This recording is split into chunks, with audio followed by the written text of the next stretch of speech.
BPSC tree 3.0 एवं tree 4.0 दोनों के लिए महत्वपूर्ण प्रश्न है जीके जीएस का। गुड इवनिंग आप सभी को। पहला प्रश्न है कि वह कौन सी तिथि है जब दोनों गोलार्धों में दिन और रात बराबर होते हैं। ऑप्शन ए में है 21 जून, बी में है 22 दिसंबर, सी में है 21 मार्च और 23 सितंबर, डी में 21 जून एवं 22 दिसंबर। ई में उपर्युक्त में से कोई नहीं। वह कौन सी तिथि है जब दोनों गोलार्धों में दिन और रात बराबर होते हैं, तो वह 21 मार्च और 23 सितंबर है। तो ऑप्शन सी इसका सही उत्तर है। अगला प्रश्न है कि महात्मा बुद्ध का महापरिनिर्वाण कहाँ हुआ था। ऑप्शन ए में है लुम्बिनी, बी में है बोध गया, सी में है कुशीनगर, डी में कपिल वस्तु और ई में प्रयुक्त में से कोई नहीं। महात्मा बुद्ध का महापरिनिर्वाण कुशीनगर में हुआ था। तो ऑप्शन सी इसका सही उत्तर है। अगला प्रश्न है कि महावीर स्वामी का जन्म कहाँ हुआ था। ऑप्शन ए में है कुंडग्राम, बी में पाटलिपुत्र, सी में मगध, डी में वैशाली, उपर्युक्त में से कोई नहीं। महावीर स्वामी का जन्म कुंडग्राम में हुआ था। तो ऑप्शन ए इसका सही उत्तर है। अगला प्रश्न है कि भारत में लिंगानुपात के लिए निम्नांकित में से कौन से कारक उत्तरदायी है। नीचे दिए गए कूट में सही उत्तर का चयन करना है।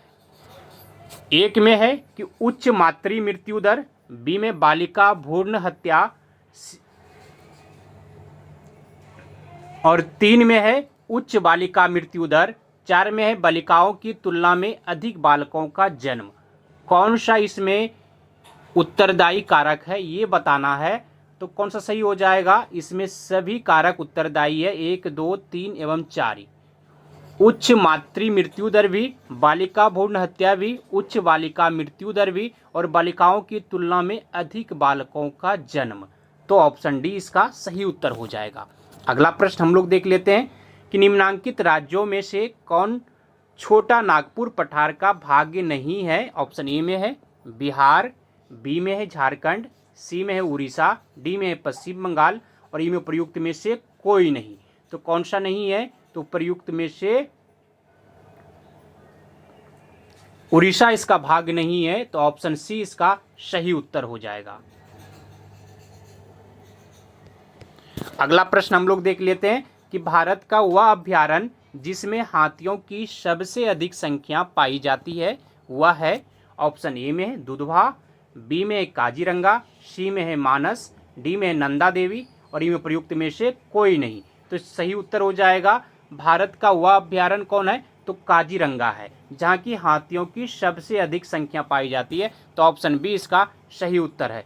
अगला प्रश्न है कि निम्नांकित देशों के कौन देश खनिज तेल का निर्यातक एवं आयातक दोनों है। ऑप्शन ए में यूके, बी में यूएसए, सी में चीन, डी में रूस, उपर्युक्त में से कोई नहीं। तो इसका सही उत्तर हो जाएगा ऑप्शन बी यूएसए।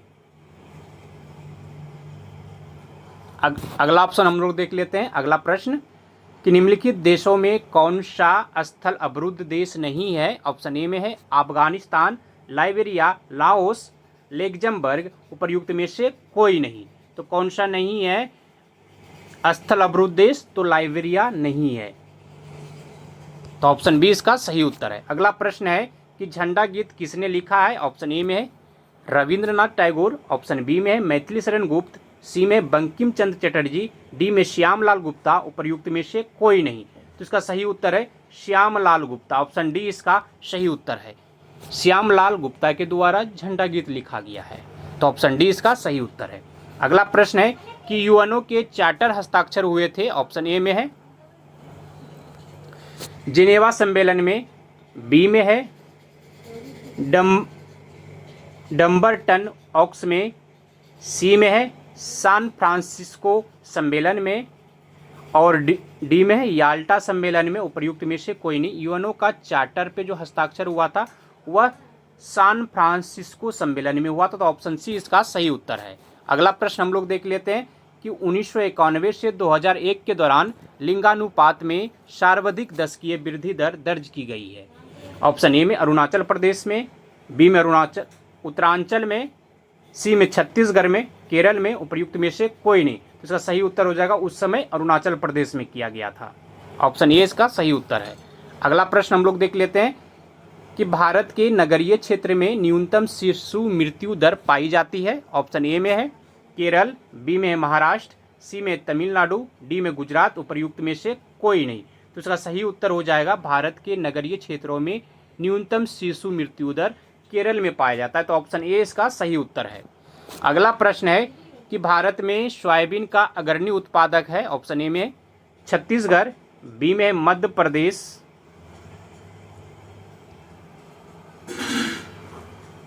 सी में महाराष्ट्र, डी में उत्तर प्रदेश और उपर्युक्त में से कोई नहीं। तो इसका सही उत्तर हो जाएगा मध्य प्रदेश जो है भारत में सोयाबीन का अग्रणी उत्पादक राज्य है। अगला प्रश्न हम लोग देख लेते हैं कि सन 1947 के भारतीय राष्ट्रीय कांग्रेस के दिल्ली अधिवेशन की अध्यक्षता किसने की।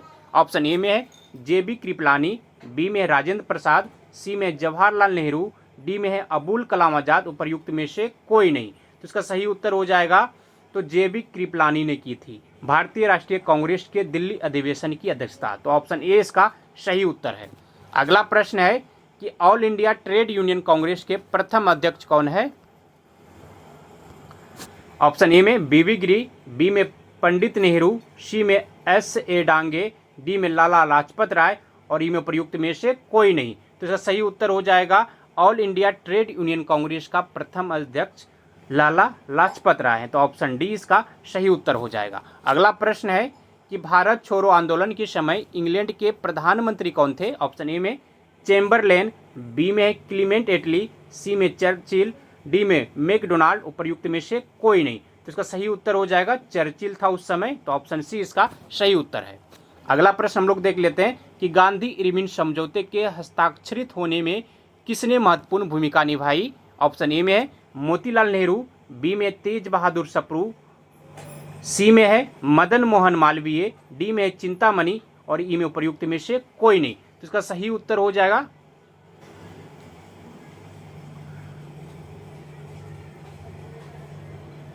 तेज बहादुर सप्रू ने गांधी इरविन समझौते के हस्ताक्षरित होने में महत्वपूर्ण भूमिका निभाई थी।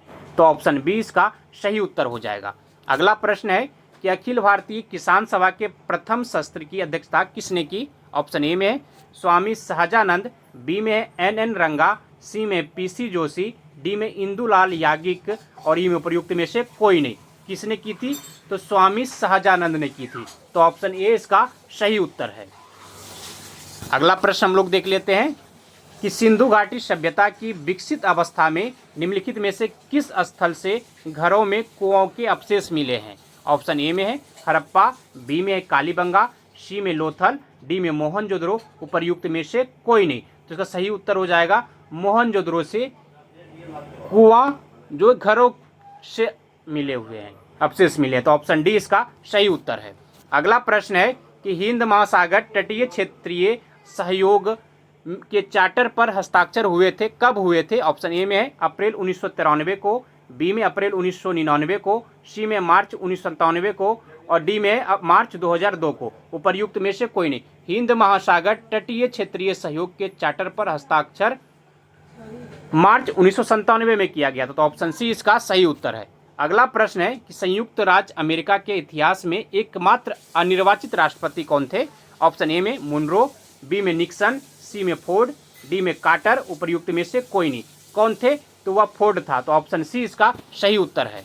अगला प्रश्न हम लोग देख लेते हैं कि मैला आंचल किसकी रचना है। ऑप्शन ए में है फणीश्वर नाथ रेणु, बी में रामधारी सिंह दिनकर, डी में मुंशी प्रेमचंद्र और डी में नागार्जुन, उपर्युक्त में से कोई नहीं। तो इसका सही उत्तर हो जाएगा मैला आंचल का रचनाकार फणीश्वर नाथ रेणु है। तो ऑप्शन ए इसका सही उत्तर है।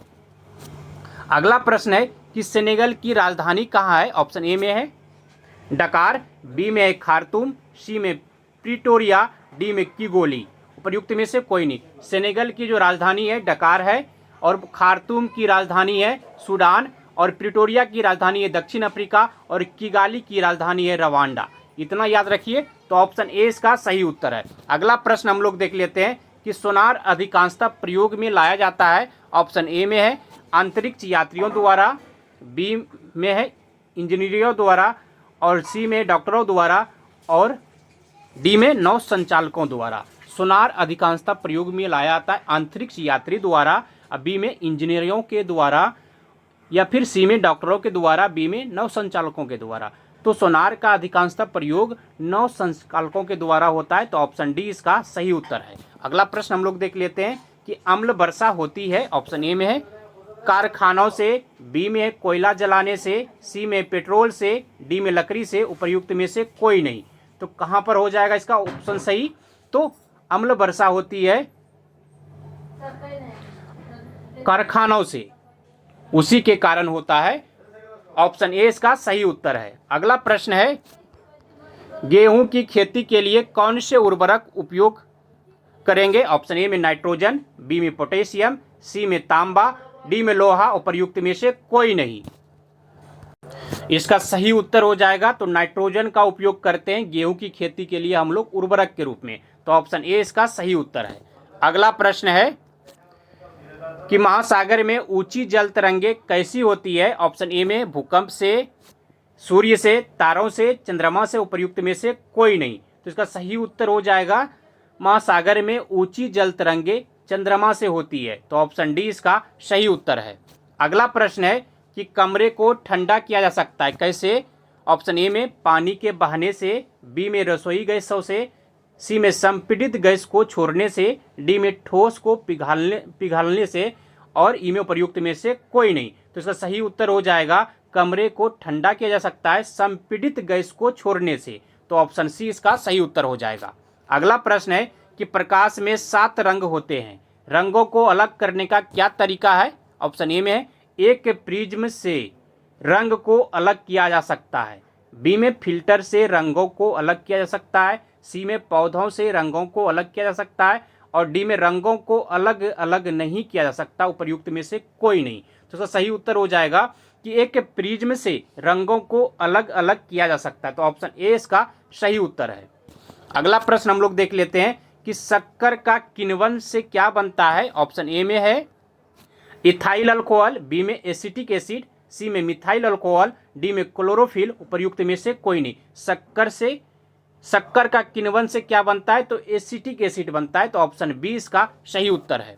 अगला प्रश्न हम लोग देख लेते हैं कि शर्कराओं में सबसे मीठी है, ऑप्शन ए में है फ्रक्टोज, बी में ग्लूकोज, सी में सुक्रोज, डी में लैक्टोज, उपर्युक्त में से कोई नहीं। शर्कराओं में सबसे मीठी है फ्रक्टोज, तो ऑप्शन ए इसका सही उत्तर है।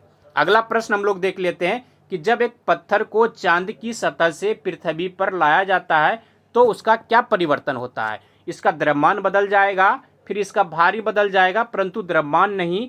सी में भार और द्रव्यमान दोनों बदल जाएंगे, और डी में ना तो द्रव्यमान बदलेंगे और न ही भार बदलेंगे, उपर्युक्त में से कोई नहीं। तो इसका सही उत्तर हो जाएगा कि जब पत्थर को चांद की सतह से पृथ्वी पर लाएंगे तो इसका भार बदल जाएगा, परंतु द्रव्यमान नहीं, तो ऑप्शन बी इसका सही उत्तर है। अगला प्रश्न हम लोग देख लेते हैं कि आप एक लिफ्ट में खड़े हैं, ठीक है, लिफ्ट के फर्श पर आपके भार द्वारा लग रहा बल होगा लिफ्ट के 9.8 मीटर प्रति सेकंड स्क्वायर के त्वरण से ऊपर जाते समय शून्य होगा, बी में लिफ्ट के 9.8 मीटर प्रति सेकंड स्क्वायर के त्वरण से नीचे जाते समय शून्य होगा, और सी में लिफ्ट के 9.8 मीटर प्रति सेकंड के त्वरण से किसी भी दिशा में जाते समय शून्य होगा, और डी में लिफ्ट के त्वरण की दर बदलने से प्रभावित नहीं होगा, उपर्युक्त में से कोई नहीं। तो इसका सही उत्तर हो जाएगा ऑप्शन बी, लिफ्ट के 9.8 मीटर प्रति सेकंड के स्क्वायर के त्वरण से नीचे जाते समय शून्य होगा, तो ऑप्शन बी इसका सही उत्तर होगा। अगला प्रश्न देख लेते हैं कि आमतौर पर सुरक्षा फ्यूज लगाने के लिए प्रयोग होने वाला तार किस पदार्थ का है? ऑप्शन ए में टीन, सीसा, निकेल, डी में टीन और शीशे की एक मिश्र धातु, उपर्युक्त में से कोई नहीं। आमतौर पर सुरक्षा फ्यूज लगाने के लिए प्रयोग होने वाला जो तार है वह टीन और शीशे की एक मिश्र धातु है, तो ऑप्शन डी इसका सही उत्तर हो जाएगा। अगला प्रश्न हम लोग देख लेते हैं कि मरे नदी कहाँ बहती है? ऑप्शन ए में है फ्रांस, न्यूजीलैंड, जर्मनी, ऑस्ट्रेलिया, उपर्युक्त में से कोई नहीं। तो इसका सही उत्तर हो जाएगा ऑस्ट्रेलिया में बहती है मर्रे नदी, ऑप्शन डी इसका सही उत्तर है। अगला प्रश्न हम लोग देख लेते हैं कि शिव समुद्रम पनबिजली परियोजना किस राज्य में स्थित है? ऑप्शन ए में है कर्नाटक, बी में केरल, सी में तमिलनाडु, डी में महाराष्ट्र, उपर्युक्त में से कोई नहीं। शिव समुद्रम पनबिजली परियोजना कर्नाटक राज्य में है, तो ऑप्शन ए इसका सही उत्तर है। अगला प्रश्न देख लेते हैं कि शिव समुद्रम पनबिजली परियोजना किस नदी पर स्थित है? ऑप्शन ए में कृष्णा, कावेरी, नर्मदा, महानदी, उपर्युक्त में से कोई नहीं। तो इसका सही उत्तर हो जाएगा कावेरी में है, कावेरी नदी पर है शिव समुद्रम पनबिजली परियोजना। तो ऑप्शन बी इसका सही उत्तर है। अगला प्रश्न है कि दक्षिण भारत की गंगा किस नदी को कहा जाता है? किस नदी को कहा जाता है दक्षिण भारत की गंगा? ऑप्शन ए में कृष्णा, कावेरी, तुंगभद्रा, गोदावरी, उपर्युक्त में से कोई नहीं। दक्षिण भारत की गंगा गोदावरी को कहा जाता है। तो ऑप्शन डी इसका सही उत्तर है। अगला प्रश्न हम लोग देख लेते हैं कि किस राष्ट्रकूट राजा ने उत्तर भारत पर आक्रमण किया था? ऑप्शन ए में है ध्रुव, इंद्र तृतीय, सी में गोविंद तृतीय, डी में ये सभी, उपर्युक्त में से कोई नहीं। तो ये सभी राजाओं ने उत्तर भारत पर आक्रमण किया था। तो ऑप्शन डी इसका सही उत्तर है। अगला प्रश्न है कि भारत का सबसे निर्धन राज्य कौन सा है? ऑप्शन ए में असम, पश्चिम बंगाल, बिहार, मेघालय, उपर्युक्त में से कोई नहीं। भारत का सबसे निर्धन राज्य बिहार है। तो ऑप्शन सी इसका सही उत्तर है। अगला प्रश्न है कि हजारों झीलों की भूमि किस देश को कहा जाता है? ऑप्शन ए में है फिनलैंड, फिलीपींस, नॉर्वे, कनाडा, उपर्युक्त में से कोई नहीं। इसका सही उत्तर हो जाएगा फिनलैंड को हजारों झीलों की भूमि कहा जाता है। ऑप्शन ए इसका सही उत्तर है।